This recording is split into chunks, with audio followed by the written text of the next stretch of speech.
হঠাৎ খুব ঠান্ডা লেগেছে, নাক দিয়ে কাঁচা জল বেরোচ্ছে, চেহারা দেখে বুঝতে পারছো তোমরা শরীরটা ভালো নয় ঠান্ডার জন্য। আবার কালকে সকালে গাড়ি নিয়ে যাবো একটু মেদিনীপুর, সংকেতে পরীক্ষা হয়ে গিয়েছে, একটু মামা বাড়ি যাবে, ও আর ওর মাকে রাখতে যাবো। আবার কালকেই আমি ফিরে আসবো রাত্রে, আমার প্রচুর কাজ আছে।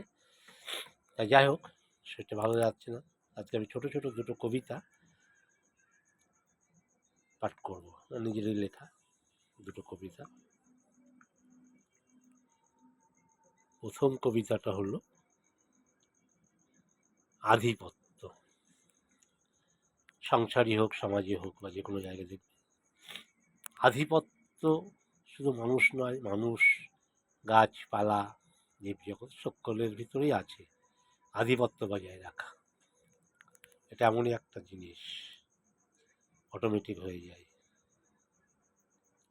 আর সেই আধিপত্য নিয়ে আমি একটু লিখেছি, তোমাদের কেমন লাগবে জানি না, যাই হোক একটু পাঠ করি।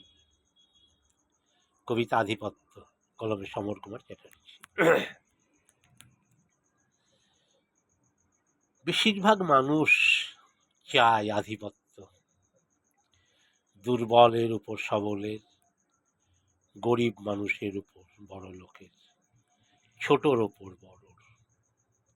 এই এমনই এক আত্মহংকার জিনিস, যতক্ষণ পর্যন্ত না বিপরীত মানুষের হচ্ছে ফিনিশ, তার করায়ত্ত না আসে। সংসারেও চলে আধিপত্যের লড়াই, কার কথা মানা হবে, স্বামীর কথা না স্ত্রীর কথা, কার পথে চলবে।